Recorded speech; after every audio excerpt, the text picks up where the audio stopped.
Olá, bom dia. São 11 horas e 34 minutos e estamos ao vivo dos estúdios da B3 em São Paulo. Este é o programa Dinheiro na Semana, o seu ponto de partida semanal da economia. O convidado do programa de hoje é o Edson Ortega, diretor de risco da Visa do Brasil. Ele veio explicar como está a segurança e os riscos para o uso dos cartões, tanto de crédito como de débito. Você deve ter visto que um problema na Europa afetou o uso dos cartões da bandeira na última sexta-feira. Esse erro de hardware não afetou o Brasil, mas o Edson está aqui para explicar a tecnologia e como ela funciona. Vamos saber um pouco mais sobre o universo dos cartões daqui a pouco. Aproveite que o programa está começando e compartilhe o nosso link. E depois que acabar a exibição do programa, confira se o botão seguindo aqui no Facebook está ativado. Aí você recebe todos os alertas dos nossos vídeos ao vivo. Primeiro, vamos para o nosso telão ver quais são as informações que começam a movimentar a economia nesta semana. O giro de informações quentes do dia começa com o Ibovespa. Na sexta-feira, o principal índice da B3 ignorou as notícias envolvendo a Petrobras e fechou o dia em alta de 0,63% aos 77.239 pontos. A Petrobras encerrou o pregão em queda de 14,9%, com um pedido de demissão do presidente Pedro Parente. Em seu lugar, foi nomeado o diretor financeiro de Relações com Investidores, Ivan Monteiro. Agora há pouco, o indicador estava em alta de 0,91% aos 77.945 pontos. Nosso próximo item é o câmbio. A demissão do Pedro Parente também afetou o dólar. A moeda americana fechou a sexta-feira em alta de 0,79% aos R$ 3,76. No mês de maio, a divisa americana acumulou valorização de 6,65%. No ano, a alta chega a 12,74%. Há 15 minutos atrás, a moeda americana estava sendo negociada em queda de 0,61% aos R$ 3,74. Para fechar o giro de informações quentes desse final de manhã, vamos ver o que está em destaque no www.istoedinheiro.com.br. A manchete do site da Dinheiro: imposto sindical, 6 meses após reforma trabalhista, a arrecadação de sindicatos desaba 88%. Tem aqui outro destaque, os sindicatos que vendem até terreno para sobreviver. E o Marum dizendo acreditar que a Petrobras vai reavaliar a política de preços. E a principal reportagem da revista Dinheiro desta semana é a atividade econômica do Brasil. A economia parou? Diante da alta do dólar e da greve dos caminhoneiros, a perspectiva é de crescimento do Brasil neste ano está caindo de 3% para 2%. Os empresários aguardam as eleições para desengavetar investimentos. Saiba o que isso mexe com a sua vida na reportagem completa na revista que está nas bancas e nas plataformas digitais da Dinheiro. Eu volto para o telão para mostrar o nosso destaque da semana, a segurança e os riscos dos cartões, tanto de débito como de crédito. E o Edson está aqui, o diretor da Visa está aqui para começar a falar com a gente. Edson, seja bem-vindo. Muito obrigado, Márcio. É um prazer estar por aqui. Prazer é nosso. Eu queria que você começasse explicando um pouquinho sobre esse acontecimento na Europa. Acho que todo mundo deve ter ficado de olho. O Brasil repercutiu bastante essa notícia. O que aconteceu e como que isso, a Visa trabalhou nisso e ajuda para os próximos acontecimentos importantes aí do ano. Bom, primeiramente, bom dia. Obrigado por estar convidando a gente da Visa aqui. Esse evento, especificamente da Europa, foi um evento muito isolado. No final do dia foi um problema de hardware que nós tivemos, como você bem comentou, e o processo todo funciona da seguinte forma: a gente tem protocolos e procedimentos para mitigar qualquer ação, qualquer risco que aconteça nesse sentido. A frequência de acontecimento é praticamente nula, né? A gente não ouve esse tipo de notícia, mas fatalmente aconteceu um problema específico no hardware, nos equipamentos que nós temos. E a solução foi dada imediatamente, até porque faz parte do protocolo da Visa, dos processos da Visa, manter processo de backup e backup do backup, até para a gente evitar, porque no final do dia o que a gente precisa é que as transações fluam corretamente e não gerem impactos para o portador, né? Mas foi um susto para todo mundo e, mais uma vez, uma lição aprendida para a gente poder seguir adiante aí, resolvido já. Eu imagino que é um susto ainda mais próximo à Copa do Mundo, né? Ali pertinho da Europa, né?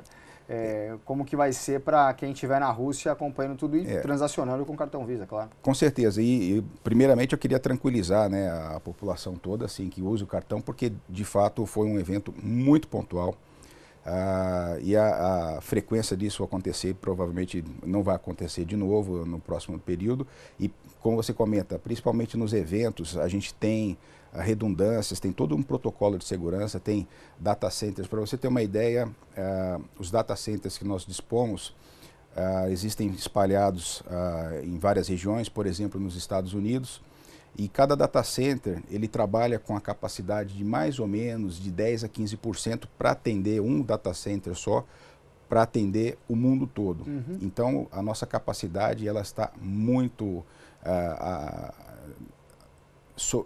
sobra muita capacidade, vamos dizer assim, para que a gente não tenha esse tipo de protocolo. Infelizmente, falhas acontecem e eu não vejo...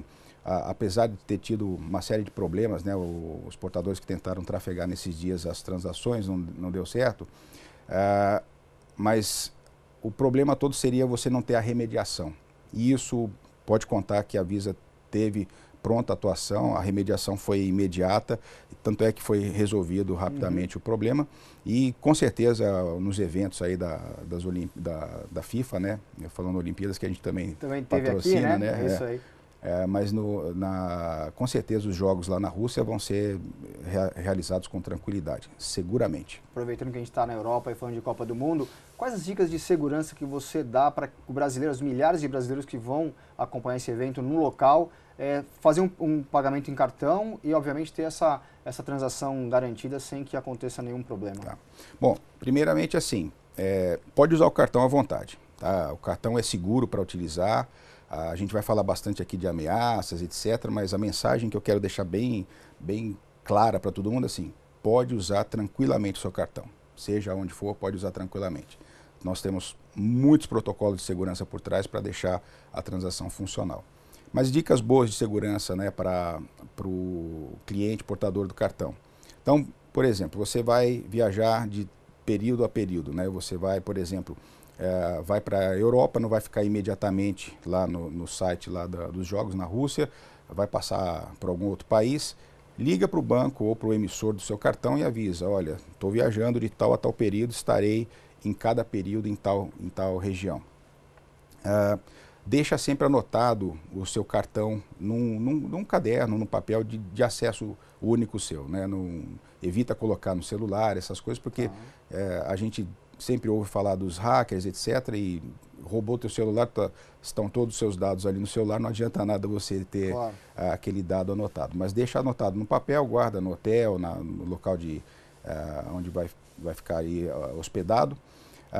Deixa registrado os dados do cartão e os telefones de segurança das centrais, né? Isso para garantir se acontecer alguma coisa, se acontecer você avisar... alguma coisa de furto ou roubo.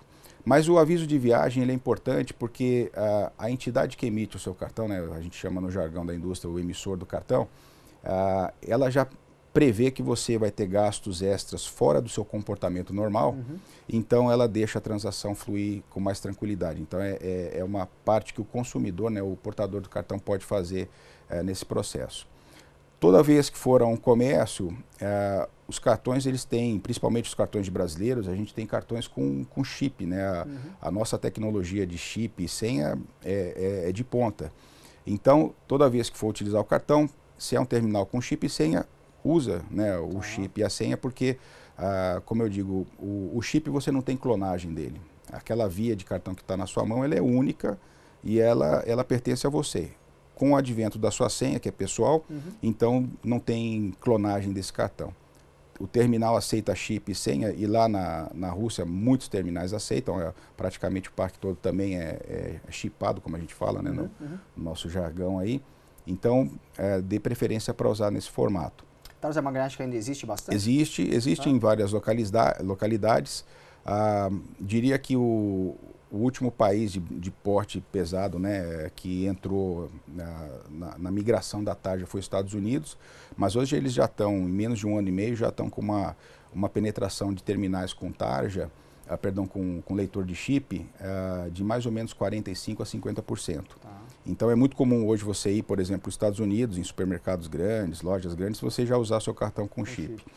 Não necessariamente nos lugares eles vão pedir a senha, né? Então não tem problema, só a leitura do chip já é mais do que suficiente para você ter a transação segura. É como eu falei, o cartão com chip ele não é clonável. Então aquela via que está na sua mão, ela é única, é só usar sem nenhum problema. Quando você vai para o mundo não presente, que a gente chama, né, o mundo virtual de cartões, aí você pode usar de vários protocolos. O aviso de viagem também é válido, né, ele vale para os dois universos, tanto em compras presenciais quanto em compras virtuais. E é muito comum em alguns locais eles pedirem uma autenticação de você como portador do cartão. Então, para garantir que você é você mesmo. Para né? garantir. O segredo da boa utilização do cartão é a autenticação, né? Então o chip resolve na forma presencial e na forma virtual a gente tem um protocolo chamado Verified by Visa, né? Que é a autenticação, dizendo que quem está atrás daquela transação é o Ortega, é o Márcio, porque ele tem acessos específicos que você sabe por parte do seu banco. Mas normalmente pode utilizar o cartão, seja com um protocolo de autenticação no e-commerce, ou seja, com processos regulares, só informando o número e os códigos que pedem, as validades, etc.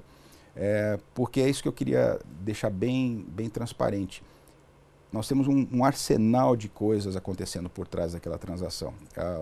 O cliente ele passa ali o cartão, ele só enxerta o cartão ali no equipamento, para ele foi 1/1000 de segundo. É isso aí. Mas por trás ali pode contar que tem assim um universo todo de protocolos de segurança acontecendo para que a transação flua bem e o portador consiga comprar. E cada vez o portador e o comerciante querem que a transação aconteça mais rápido, né? Com certeza. É interessante isso, né? Porque vocês têm que cuidar da segurança, que a transação seja segura, mas os dois lados ali querem que a transação aconteça da forma mais rápida possível. Né? E aí, nesse aspecto, é bom você ter lembrado isso, a gente vai ao longo aqui pegando aí os ganchos, né?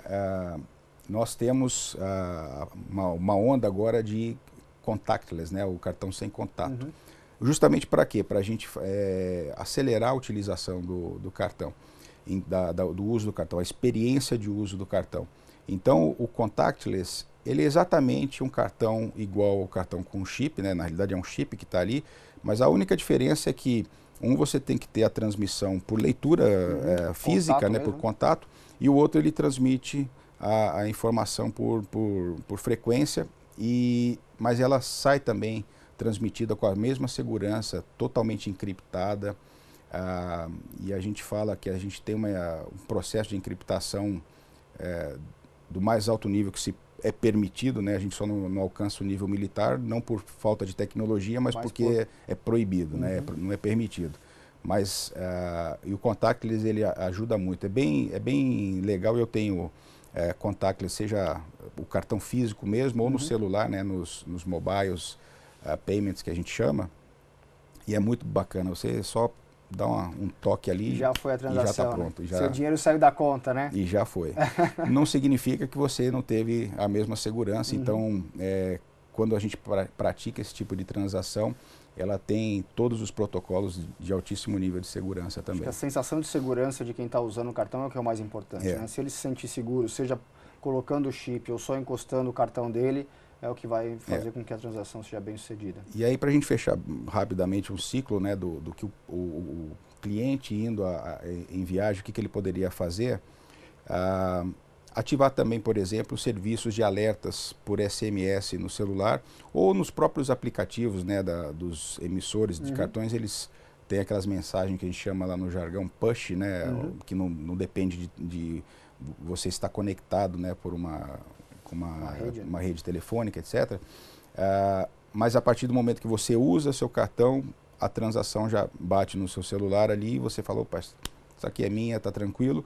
Percebeu que não é sua, já liga para a sua central de atendimento. É um serviço oferecido que todo mundo deveria usar. Né? Esse serviço, esse é um trabalho da nossa equipe, lá do meu time, e é uma regra global. Então, todos os emissores de cartões, eles são obrigados a ofertar esse tipo de serviço. Não obrigados a fazer com que o cliente use, porque é de direito do cliente utilizar ou não, mas eles são obrigados, como emissores Visa, a ofertar o serviço de SMS Alert, que a gente chama alerta via SMS, né? Então vamos fazer um rápido intervalo, depois a gente fala um pouco mais sobre a ameaça. Rápido intervalo, voltamos já. As ações já não são mais algo só para profissionais. Agora é possível saber tudo sobre a Bolsa de Valores. Conheça os melhores setores para investir. Quais setores não foram tão bem? Acompanhe os resultados das empresas. E comparando os números do primeiro trimestre, que em alguns casos, caso por exemplo do Banco Santander Brasil, o lucro do primeiro trimestre subiu 50%. Saiba o que o mercado espera das aberturas de capital. E a gente sabe que o IPO ele ocorre principalmente se houver interesse de investidor, especialmente de investidor internacional, que é quem fornece liquidez em última instância ao mercado. Se você acha que investir em bolsa é só para profissionais, assista ao meu programa Dinheiro em Ação, com Cláudio Gradiloni, o programa que descomplica a Bolsa de Valores. Toda semana no Portal da Dinheiro. O que pensam os principais executivos e empresários brasileiros? Como eles administram colossos empresariais? E eu gostaria de saber o seguinte, como é que você escolhe os seus investimentos? Como enxergam o Brasil e o mundo? O Brasil é um país que reclama muito que não tem investimento, que as empresas não investem em esporte. Que a gente sempre viu o esporte como uma oportunidade de negócio, principalmente no nosso marketing. Tudo isso você descobre no Moeda Forte, o programa de entrevistas na TV Dinheiro. Bem-vindo ao Moeda Forte. Direto dos estúdios da B3, eu sou o Carlos Sambrana e o entrevistado de hoje é um dos empresários mais talentosos do setor farmacêutico brasileiro. Cada semana, um entrevistado. Cada dia, um bloco de entrevista. Nós criamos uma empresa com fundamentos bons, com competitividade, né? No final da semana, a íntegra para você assistir como quiser e quando quiser. Queria compartilhar com os amigos que tudo começa com o desejo, ou seja, ninguém vai ficar milionário por acaso. Moeda Forte na TV. Tudo o que você precisa saber sobre o mundo dos negócios está aqui.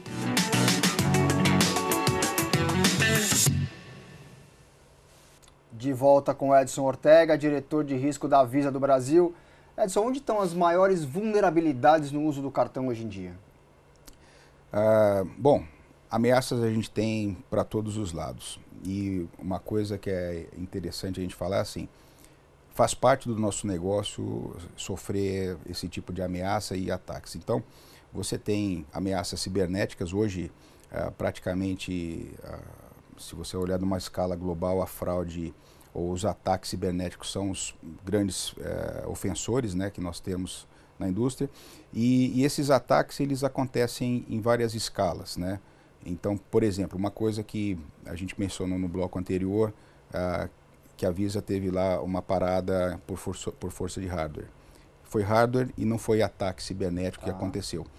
Por quê? Porque nós temos extremas blindagens para poder evitar esses ataques. A gente monitora diuturnamente os ataques, tanto na internet conhecida do público, como também na Deep Web, né, como nós chamamos, que tem uma camada absurda aí, que a internet que a gente conhece é só a pontinha do iceberg.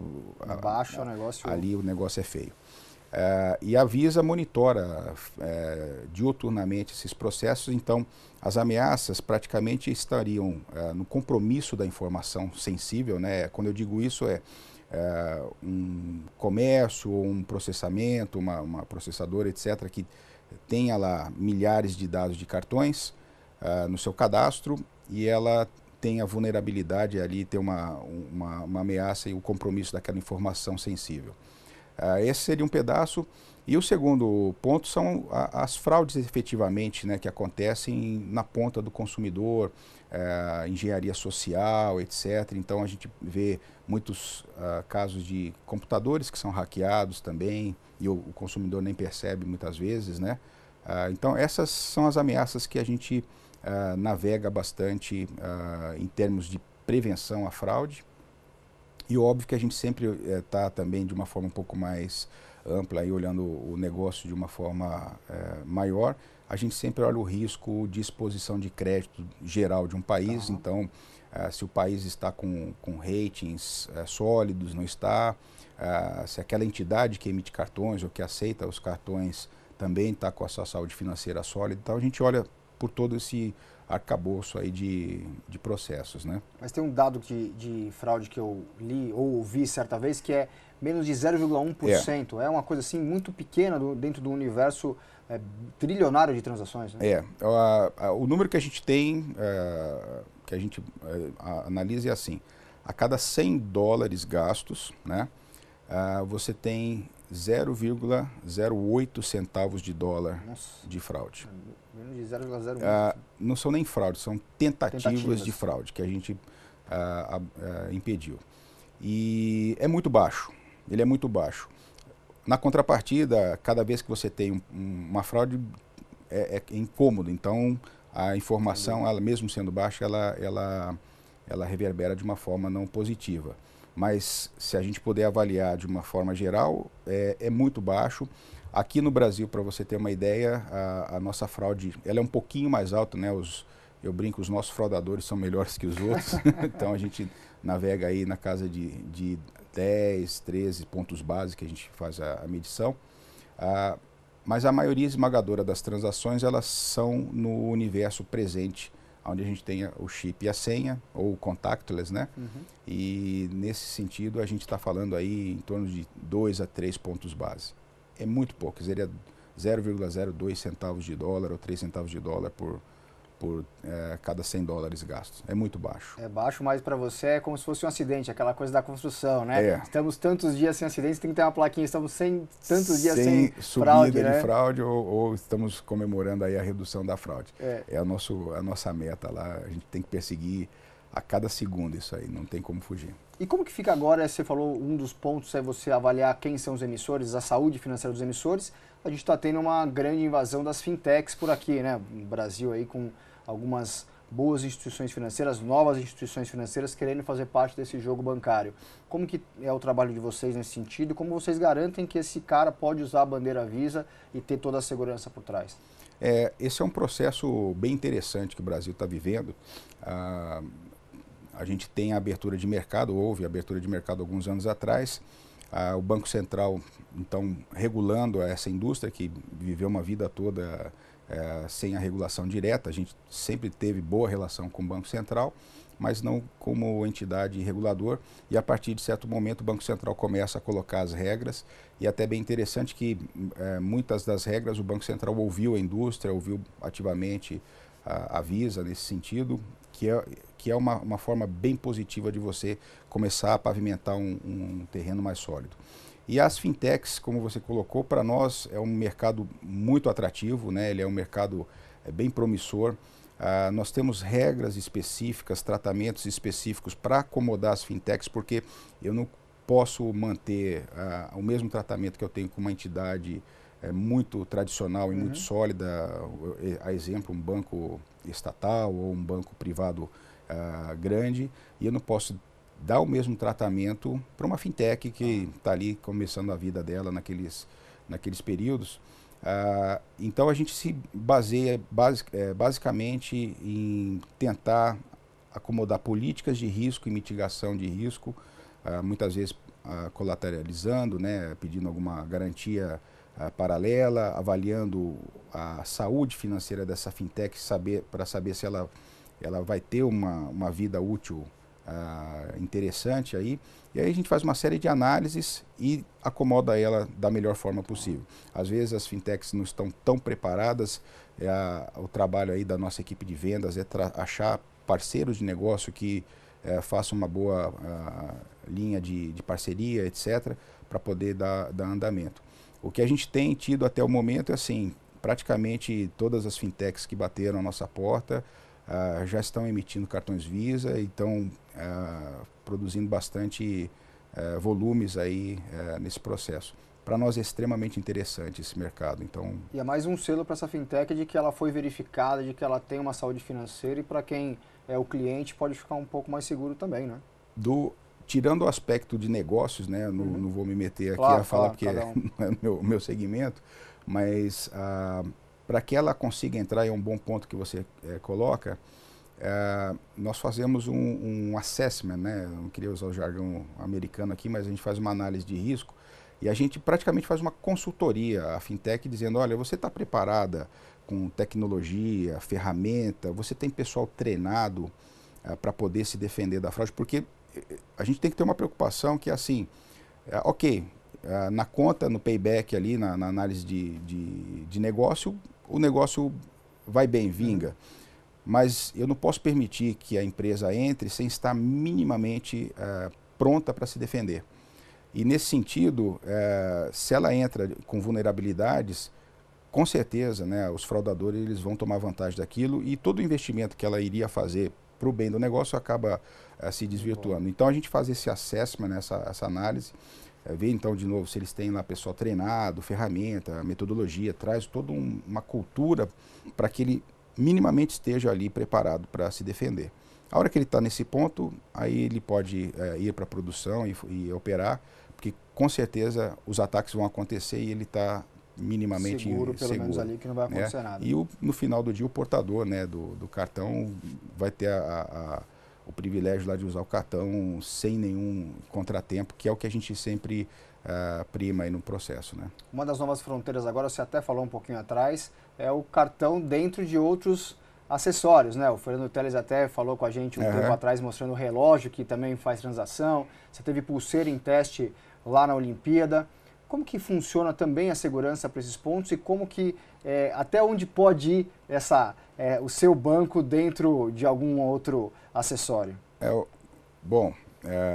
Até onde vai o céu é o limite, né? Porque a gente tem aí teorias e projetos para todos os lados, mas dentro dos acessórios, né, nos wearables que a gente chama, praticamente é a mesma tecnologia do cartão. A diferença só que é o tipo de transporte, é um anel, é um relógio, é uma banda, seja lá qual for a linha de transporte daquele chip, é um chip que está ali dentro, ele é criptografado e tem todos os dados da mesma forma seguros como um cartão regular, e para que a gente apresente um produto desse no mercado, ele passa por uma bateria assim extensa de testes, extensa. E quando eu falo uma bateria de testes, não é só no Brasil ou nos Estados Unidos, onde é a nossa matriz. Esse é o que é o lado bacana da Visa, a gente tem uma rede de comunicação e de relacionamento, de lições aprendidas. Então, por exemplo, se acontece alguma coisa no Japão nesse minuto, o nosso emissor de cartão aqui no Brasil, mesmo uma fintech que acabou de lançar, ele já está sabendo naquele minuto seguinte, então ele tem scores de risco que já transmitem essa informação, então praticamente é online, real time, a gente brinca que é em voo, né? A transação está acontecendo, a gente está informando. E essas seguranças, essas tecnologias todas, essas novas formas de fazer compras, elas já vêm com esse arcabouço. Você tem também a internet das coisas, agora nem tanto, mas vai ser muito comum você ver. O pessoal dá o exemplo clássico para tangibilizar isso. Teu refrigerador, tua geladeira tem sensores, ele vê que faltaram ovos, mas ela já tem lá um módulo, um equipamento que vai disparar a compra, aí a compra chega para você, você só vai receber um alerta no teu celular dizendo, olha, tá pago, estavam, né, com 12 ovos, você precisava de 24, então aqui já comprei, já vão entregar amanhã. Isso é o que a gente quer, que o cliente tenha uma experiência muito positiva e ele não se preocupe com risco. Já acontece na maioria esmagadora das transações e a nossa meta é que a gente mantenha e dê mais segurança até do que precisa para essa transação. Edson, quem não estava seguro ficou mais seguro depois dessa conversa. Obrigado pela sua presença. Obrigado por vocês terem nos aceitado aqui, chamado. É sempre um prazer. Muito obrigado, Márcio. Muito obrigado. Agora eu vou me levantar, já soubemos tudo sobre segurança, sobre riscos no mundo do cartão, para mostrar a agenda da semana, com o que de mais importante vai acontecer com seus negócios, o seu bolso e os seus investimentos. Hoje, segunda-feira, vamos começar sabendo qual que é a mediana, o boletim Focus do Banco Central, com o que de mais importante os economistas pensam para a economia. Há 2 semanas o IPCA estava em 3,50, hoje já está em 3,65 para o final deste ano. Para 2019 continua em 4,01%, não mudou, e o PIB vem baixando semanalmente. 2,50 2 semanas atrás, agora 2,18%. Cada vez mais, como mostra a reportagem da Dinheiro dessa semana, o PIB se aproxima mais de 2% e não de 3%, como era a expectativa no começo do ano. Os demais dados continuam mais ou menos iguais, o câmbio 3,50 tanto para este ano como para o ano que vem, e a Selic 6,5% e 8%. É isso que os economistas pensam nesta semana. Vamos esperar que os dados ruins, né, tenham acabado aí para a gente voltar a falar de coisas boas. Na terça-feira, amanhã, o IBGE vai divulgar a produção industrial de abril. A expectativa é de uma expansão de 0,3% no mês. Ainda é muito baixa para ajudar a empurrar o crescimento do PIB e a geração de mais empregos. Já na quarta-feira, a Anfávia divulga a produção e a venda de veículos em maio. Apesar da greve dos caminhoneiros, a projeção é de um avanço de 2,5% nas vendas no mês, o que vai dar um crescimento de mais de 16% no ano. E para a produção, que vinha subindo 40% no ano, os dados relevantes serão no fim deste mês de junho. As montadoras prevêem já uma queda de 20% no período. Eu passo para a próxima tela e o destaque é a zona do euro. A produção o produto interno bruto do conjunto de países deve registrar um avanço de 0,4%. O ritmo de expansão ainda é favorável, porém mais moderado do que observado no ano passado. E na sexta-feira, para fechar a semana, o IBGE mostra como ficou a inflação oficial, o IPCA, em maio. A aceleração do preço da gasolina e dos alimentos deve fazer com que a inflação do período gire em torno de 0,30% no mês. Em 12 meses, a inflação acumulada será de 2,75%. Chegamos ao fim desse Dinheiro na Semana de 4 de junho de 2018. Muito obrigado pela sua companhia. E todo dia às 17h30 você fica com Dinheiro ao Vivo, que traz o resumo das principais notícias do dia da política e da economia, com Giovana Pagel e Priscila Arroio. Nos vemos na próxima segunda, no mesmo horário, às 11h30 da manhã. Boa semana, bons negócios. Tchau!